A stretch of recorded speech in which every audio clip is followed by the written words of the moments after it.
ग्रहण, चंद्र ग्रहण आने में है। सूर्य ग्रहण जस्ट अभी गया 28 तारीख अगस्त की 28 तारीख को चंद्र ग्रहण आने में है। तो उसके इफेक्ट और इम्पैक्ट मार्केट से क्या है, ग्रहण के क्या नियम है, मायने क्या होते हैं ग्रहण के, मार्केट को कैसे इफेक्ट कर रहे हैं। अगर आप कोई भी मार्केट में ट्रेड कर रहे हो, तेजी मंदी कर रहे हो, चाहे बुलियन हो गया, मेटल्स हो गया या स्टॉक मार्केट हो गया, तो ये वीडियो आपके लिए है। ये वीडियो को सेव करके रखना। यहाँ पे कुछ सीक्रेट नियम जो किसी ने भी नहीं बताए, ये वीडियो हट के होने वाला है, क्योंकि कोई आपको सीक्रेट शेयर नहीं करता। यहाँ पे मैं आपको सीक्रेट ग्रहण के शेयर करने वाला हूँ, जो आपको सालों साल तक काम आएंगे। ज्यादा टाइम वेस्ट न करते हुए मुद्दे की बात पे आ जाते हैं। ग्रहण, ग्रहण का अर्थ क्या हुआ कि कोई भी चीज को ग्रहण करना, कोई भी चीज को अपनाना, जैसे है वैसे अपनाना। नहीं अपनाए तो चेंजेस देखते हैं। तो नॉर्मली ग्रहण को मार्केट की टेंडेंसी में क्या देखते हैं, मार्केट के अंदर ये टर्निंग पॉइंट होते हैं साल के अंदर। भारतीय ज्योतिष के अंदर दो टर्निंग पॉइंट दिए गए हैं, एक मकर संक्रांति और दूसरा कर्क संक्रांति।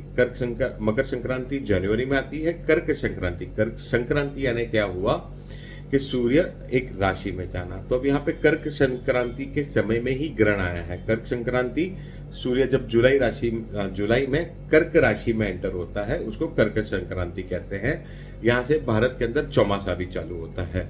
चौमासा बारिश के 4 महीने बारिश के, जहाँ पे कोई कुछ जैन वगैरह काफी कुछ है जो खाते नहीं है। हरियाली वगैरह जैनिज्म में खाया नहीं जाता है। तो ये चौमासे का समय स्टार्ट हुआ। ये मैथिक ये एक चीजें हैं। तो ये दो समय के साथ में और दो समय यहाँ पे और दो समय जुड़ जाता है। 2 समय नहीं, 4 समय होते हैं ग्रहण के। तो जो 4 समय टर्निंग पॉइंट्स हो जाते हैं वो ग्रहण होते हैं। तो ग्रहण के समय में भी मार्केट के अंदर आप ट्रेंड चेंज देखोगे, जो हमने गोल्ड के अंदर देखा ही। जैसे ही सूर्य ग्रहण गया उसके बाद गोल्ड के अंदर आपने अच्छी पॉजिटिविटी देखी। क्यों देखी, ये भी मैं आपको साझा करता हूं आगे। तो ये ग्रहण टर्निंग पॉइंट्स होते हैं। ग्रहण के लिए नियम क्या है, जितने ज्यादा ग्रहण उतनी आपत्तियां ज्यादा, और मार्केट के लिए नेगेटिव, मार्केट नहीं दुनिया के लिए भी नेगेटिव। नॉर्मली अनुमान 4 ग्रहण होते हैं, 4 से कम 3 ग्रहण देखे गए हैं साल में। जब यहां मैं साल की बात कर रहा हूं तो चैत्र शुक्ल प्रतिपदा से लेके, यानी मार्च महीने में हिंदू नववर्ष जिसको कहते हैं, वहां से लेके अगला चैत्र शुक्ल प्रतिपदा तक का ये समय है, यानी ये 1 साल का समय मान के चलिए। 2026 के अंदर 19 अप्रैल के 19 मार्च को शुक्ल चैत्र प्रतिपदा था। उसके बाद से 19 मार्च को था, वहां से लेके अगले शुक्ल चैत्र प्रतिपदा 2027 के अंदर जब आएगा तब तक का ये समय, यानी हर साल हिंदू पंचांग के हिसाब से जो साल है उसके बेस पे आपको 1 साल लेना है। उसमें जितने ज्यादा ग्रहण होंगे उतनी आपत्तियां जाती। ये हमने 2020 में देखा। 2020 के अंदर 7 ग्रहण हुए थे ये समय के दौरान में। तो हमने मार्केट के अंदर बहुत डाउनफॉल के बाद में चेंज देखा, यानी अच्छा खासा डाउनफॉल देखा था। उसके साथ में दूसरे प्लैनेट्स भी देखने रहते हैं। ऐसे ही नहीं कि उसकी वजह से एक प्रेशर तो बना रहता है, लेकिन बरसेगा कितना बरसेगा वो प्लैनेट्स तय करते हैं। तो उस समय प्लानिटरी जो पोजीशन थे, शनि गुरु साथ में थे और भी प्लैनेट्स के थे। तो वो सारी चीजें है ना यहाँ पे क्लब हो गई। क्लब होके वहां पे बड़ी मंदी, महामंदी जैसी मंदी आ गई और फिर मार्केट गिरी। इस पर ऐसी कोई पोजीशन नहीं है। ग्रहण भी सामान्यतः है, 4 ग्रहण होने वाले हैं और 5वां ग्रहण होगा शायद फरवरी में। तो 5 ही ग्रहण रहेंगे, तो कोई मार्केट ज्यादा गिरेगी नहीं। ये मार्केट के लिए ठीक ठाक है। दूसरे भी प्लैनेट्स है, तो वो प्लैनेट भी यहाँ पे टिका के रखेंगे मार्केट को। इन्फ्लेशन ये जरूर ला सकता है। इसके पीछे का कारण और भी है, जो मैं आपको मेरे वीकली मंथली वीडियोस में मैंने साझा करते रहता हूं, और एक ऑलरेडी वीडियो बनाया है जिसकी डिस्क्रिप्शन में लिंक दे रहा हूं, आप वो भी जरूर कर लेना चेक। तो ग्रहण जितने कम उतना मार्केट को स्टेबल करता है। मार्केट जब स्टेबल होती है तो क्या है, स्पेकुलेटिंग कम होता है। वैसे यानी 3 ग्रहण आ गए तो वैसा, ज्यादा ग्रहण है तो मार्केट स्पेकुलेटिंग करके एक अच्छा डाउनफॉल देती है, बाद में राइज, जो गिरता है वो बढ़ता है और जो बढ़ता है वो गिरता है। वो कॉमन आप सबको ही ध्यान में रहेगा। उसके साथ में कौन से प्लैनेट इन्वॉल्व है वो भी इंपॉर्टेंट रहता है। तो ये भी नियम है। एक नियम क्या है, टर्निंग पॉइंट का आपको बता दिया। एक नियम और एक क्या है, सूर्य ग्रहण के बाद अगर चंद्र ग्रहण है तो चंद्र ग्रहण के बाद मार्केट शूट अप होगा। तो शूटअप कैसे होता है, ये शूटअप कैसे होता है, उसके बीच का जो पीरियड है, यानी सूर्य ग्रहण के बाद चंद्र ग्रहण, तो उसके बीच का पीरियड डाउन रहता है। और शूटअप के लिए भी क्या है कि दूसरे प्लैनेट अगर सपोर्ट कर रहे हैं तो हाई एकदम जाएगा, नहीं कर रहे हैं तो भैया डाउन रहेगा। तो ज्यादा डाउन भी नहीं जाने को रहेगा, कि मान के चलिए अभी मार्केट चल रही है 24,300 के करीबन चल रही है, तो ये नीचे नहीं जा रही है। आप देखो एक तय सीमा, आज 15 दिन हो गए तो तय सीमा से नीचे नहीं जा रही है, क्योंकि दूसरे प्लैनेट सपोर्ट कर रहे हैं। नॉर्मली नियम क्या है, सूर्य ग्रहण जब पहले आता है उसके बाद चंद्र ग्रहण आता है, उसके बाद मार्केट शूट अप होता है। लेकिन इसके बीच के पीरियड में मार्केट डाउन जाता है, लेकिन इस बार डाउन नहीं जा रहा है उतना है, राइज आया फर्स्ट वीक ऑफ अगस्त। अगर आप वीडियो चेक करेंगे, मैंने वीडियो और पॉडकास्ट दोनों में कहा था कि पहला फर्स्ट वीक अच्छा है, तो फर्स्ट वीक ऑफ अगस्त के अंदर आपने अच्छा खासा राइज देखा। वो अब ज्यादा नीचे नहीं जा रहा है, 24,166 आज जब मैं वीडियो बना रहा हूं तो उतना निफ्टी गया हुआ है, ठीक है। तो उतना नीचे भी नहीं, क्योंकि बाकी के प्लैनेट्स है, तो ये ग्रहण का सपोर्ट, ग्रहण यहाँ पे दबा भी रहा है, प्रेशर भी है ग्रहण का, तो भी दूसरे प्लैनेट के सपोर्ट की वजह से चल रहा है, गिर सकता है कभी भी, देखते हैं क्या होता है। तो जैसे चंद्र ग्रहण जाएगा उसके बाद मार्केट के अंदर आप राइज देख सकते हो। लास्ट वीक ऑफ अगस्त के अंदर अच्छा खासा आप राइज देख सकते हो, एक हफ्ते के बाद, यानी 28 से लेके 3-4 तारीख तक में एक अच्छा खासा सितंबर का आप राइज देख सकते हो इसके अंदर, निफ्टी के अंदर, ठीक है। तो ये सूर्य ग्रहण के बाद चंद्र ग्रहण है, तो मार्केट के लिए पॉजिटिव है। अगर चंद्र ग्रहण पहले आता है बाद में सूर्य ग्रहण आता है तो मार्केट के लिए नेगेटिव रहेगा।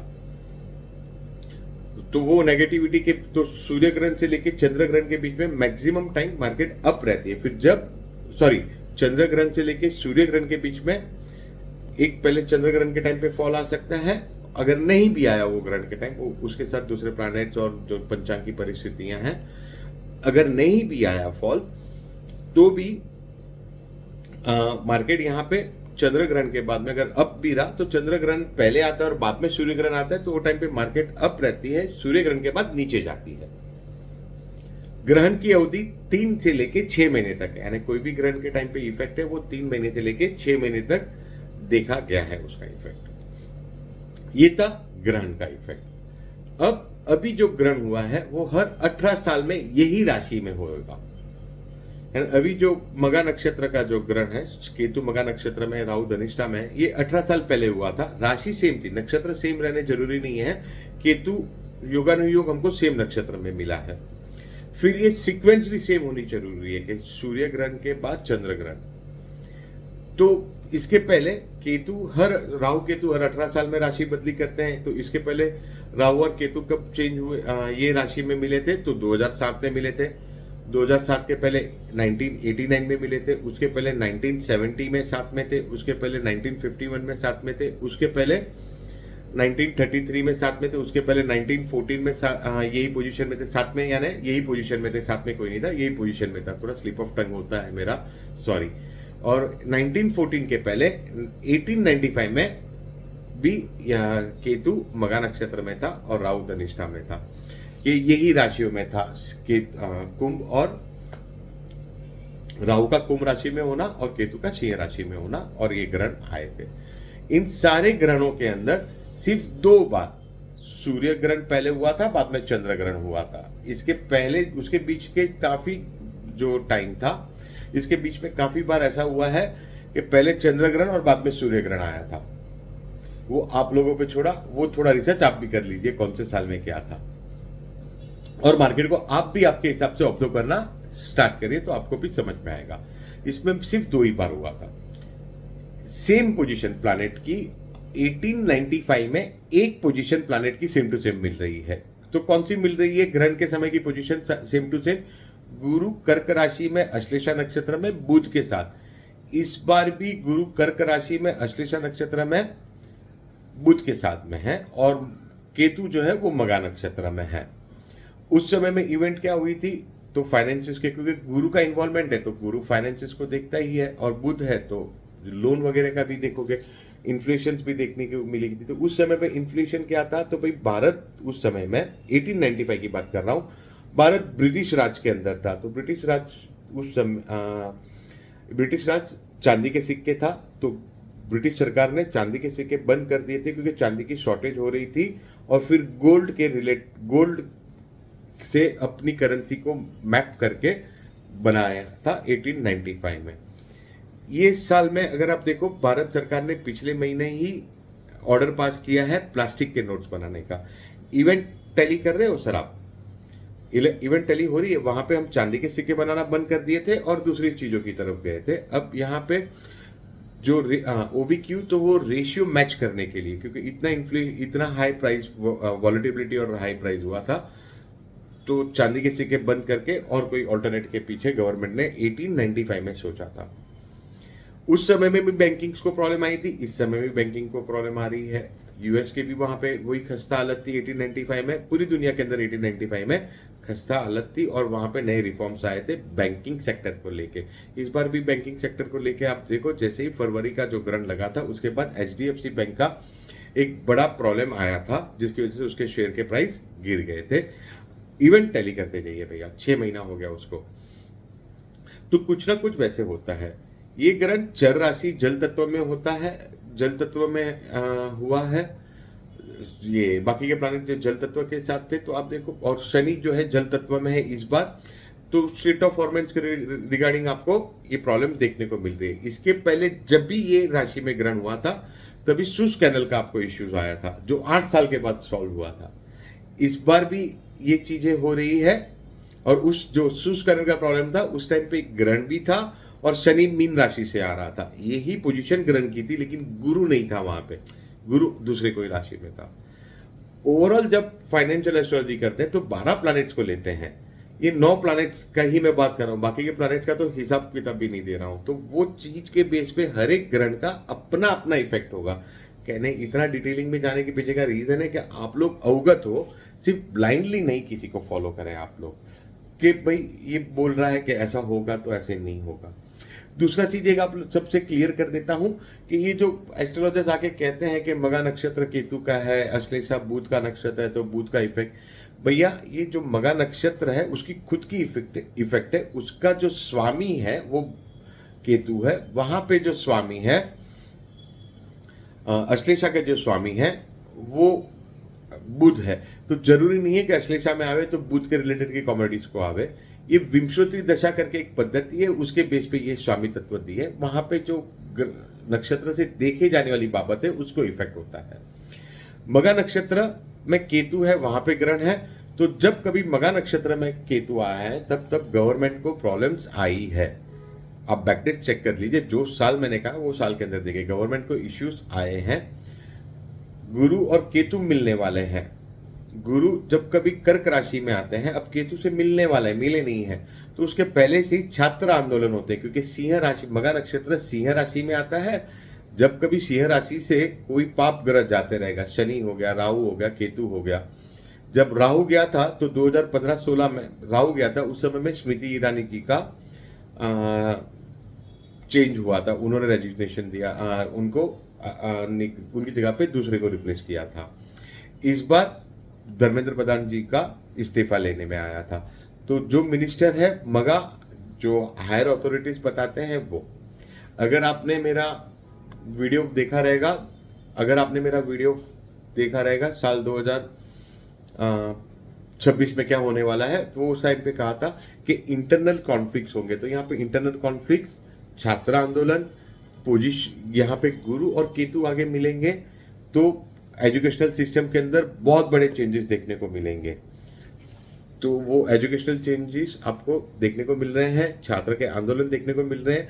यहाँ पे ये चीजें आपके साथ इसके लिए कर रहा हूँ कि आप बैकडेट्स चेक करना चालू करिए, वरना मैं इतना बैक डेटा से बात कभी नहीं करता हूँ और इतना विस्तार से वीडियो नहीं है भाई, जो फल कहता है कर दूं। लेकिन आप सब लोग के आई ओपनिंग के लिए, आप सब लोग को अवगत कराने के लिए कि प्रैक्टिकली कैसे देखते हैं फाइनेंशियल एस्ट्रोलॉजी, या एस्ट्रोलॉजी को भी कैसे देखते हैं वो चीज। तो मगा नक्षत्र 5, सिंह राशि दोनों। अब अश्लेषा में केतु आने वाले हैं। अश्लेषा कर्क राशि में आता है। भारत जब आजाद हुआ था तो भारत के अंदर कर्क राशि में काफी सारे प्लैनेट आए थे। कर्क राशि भारत की कुंडली में तीसरे भाव में आती है। तीसरे भाव से हम लोग पड़ोसी देखते हैं। तो आप देखो भारत के पड़ोस के अंदर तो आप देखो भारत के पड़ोस के अंदर प्रॉब्लम्स चल रहे हैं, भारत के पड़ोसी के साथ होगा। इसके साथ एक चीज और साझा करूं, 1895 में बर्मा के साथ हमारे बॉर्डर इश्यूज जो थे क्लियर हुए थे, बॉर्डर हमारी जो तय हुई थी 1895 में। मैं मेरे मन से नहीं कह रहा हूं, आप चेक करिए। और इस बार भी बर्मा के साथ ये प्रॉब्लम हो रहा है। उस समय में ब्रिटिश सरकार ने कॉइन्स चेंज किए थे, इस बार भारत सरकार ने पास किया है प्लास्टिक के नोट्स को भी पास किया है। आप इवेंट सब चेक करते जाइए। हाँ, अब वापस आता हूं, तो केतु कर्क राशि में आएंगे। कर्क राशि जो है भारत के अंदर थर्ड हाउस की राशि हो गई, तो इंटरनल कॉन्फ्लिक्ट्स होंगे, पाकिस्तान में भी होंगे, हम भारत का भी पड़ोसियों के साथ होगा, पाकिस्तान का भी पड़ोसियों के साथ में प्रॉब्लम्स आ सकते हैं। तो यहाँ पे प्लस कर्क राशि किसी भी देश की आंतरिक राशि होगी, तो वहां पे गुरु केतु मिलेंगे तो आंतरिक कलह होगा। तो माइग्रेंट्स का मैंने पहले ही कहा था, माइग्रेंट्स के जो इश्यूज है यहाँ पे फाइनल ये 1-1.5 साल में हो जाएगा। वॉर की बात कर रहा हूं तो वॉर यहाँ पे खत्म नहीं होगा, यही ऐसे ही चलते रहेगा। आने वाले दिनों में जब खत्म होगा तब मैं आपको बताऊंगा कब खत्म होने वाला है। इसको करीबन 2028 और 2030-32 पे ये सारी 32 के बाद ये सारी चीजें सॉल्व होते दिख रही है। फिर देखते हैं क्या होता है। तो इंटरनल टर्मोइल मैंने पहले ही एक वीडियो बनाया था कि कोई भी बड़ा फॉल नहीं है यहाँ पे। मार्केट की अगर बात करूँ तो कोई भी एक बड़ा फॉल नहीं है, मैंने वीडियो लिंक में नीचे दिया हुआ, आप चेक करिएगा। कोई भी बड़ा फॉल नहीं है। जो भी मार्केट की अगर रेंज की बात करूँ, स्टॉक मार्केट की, तो बाकी के प्लैनेट सपोर्ट कर रहे हैं। ग्रहण का प्रेशर ग्रहण बाकी के प्लैनेट सपोर्ट नहीं कर रहे हैं, लेकिन ग्रहण का प्रेशर की वजह से 3 महीने तक में मार्केट के अंदर थोड़ा प्रेशर बना हुआ रहेगा, लेकिन उतना नहीं गिरेगा। मार्केट की जो रेंज रहेगी वो 21,800 डाउन में, मैं ये बात कर रहा हूँ आने वाले 3 महीनों की बात कर रहा हूँ। डाउन में 21,800 निफ्टी जा सकता है और अप में 25,700-800 तक 3 महीने के अंदर देखा जाएगा। ये अक्टूबर के फर्स्ट वीक तक का आपको फलकथन दे रहा हूँ, अक्टूबर फर्स्ट सेकेंड वीक। उसके बाद आपको आगे और भी साझा करूंगा। तो सितंबर टू अगस्त से लेके अक्टूबर जो है वहां तक के अंदर अगर आप देखोगे एक बड़ा फॉल आएगा मार्केट के अंदर, ये दूसरे प्लैनेट्स की वजह से। वहां पे 3 महीना समाप्त हो, इसकी जो अवधि समाप्त होगी, तो उसका भी आपको प्रेशर वहां पे देखने को मिलेगा। तो वो टाइम तक में एक बड़ा फॉल है। फॉल मैक्स टू मैक्स 21,800 तक दिख रहा है, उससे ज्यादा का नहीं लग रहा है। फिर देखते हैं, ये एस्ट्रो टेक्निकल पॉइंट पे मैंने ये वर्कआउट करके आपको डेटा दे रहा हूं। और बढ़ने के लिए तो स्काई इज द लिमिट, लेकिन मेरा अंदाजा है भाई 25,700 से लेके 26,000 तक मैक्स टू मैक्स मार्केट जा सकता है। लेकिन अक्टूबर के बाद, अक्टूबर के पहले कोई मुझे बड़ा राइज नहीं दिख रहा है, तो वो भी आप मार्क करिए। सितंबर में एक बड़ा राइज है फर्स्ट वीक में, तो देखते हैं फिर क्या होता है। सितंबर के वीडियो बनाने वाला हूं, तो उसके अंदर और विस्तार से बात करूंगा। तो ये ग्रहण का पूरा इफेक्ट था, ग्रहण के बारे में जानकारी थी। आपको वीडियो कैसे लगा कमेंट सेक्शन में बताइएगा। अगर आपको कुछ और जानकारी चाहिए तो डेफिनेटली आप कमेंट में करिए, तो मैं उसके ऊपर आने वाला वीडियो बनाऊंगा। ये ग्रहण है, ज्यादा डरिए मत। जो भी है, मैंने अगस्त का एक वीडियो बनाया है, आपको यहाँ पे स्क्रीन पे बताऊंगा, स्क्रीन पे दिखाऊंगा। वो वाली वीडियो मेरे चैनल पे जाके आप चेक करिए तो आपको मिलेगा। ठीक इसी प्रकार के वीडियो के लिए मुझसे जुड़े रहिए। वीकली और मंथली अपडेट्स मैं देते रहता हूँ बुलियंस पे और स्टॉक मार्केट के ऊपर, तो मुझसे जुड़े रहिए और उसका लाभ लीजिए। Thank you very much. आपका दिन, सप्ताह और महीना शुभ रहे। ऐसी सत्कार। नमस्ते।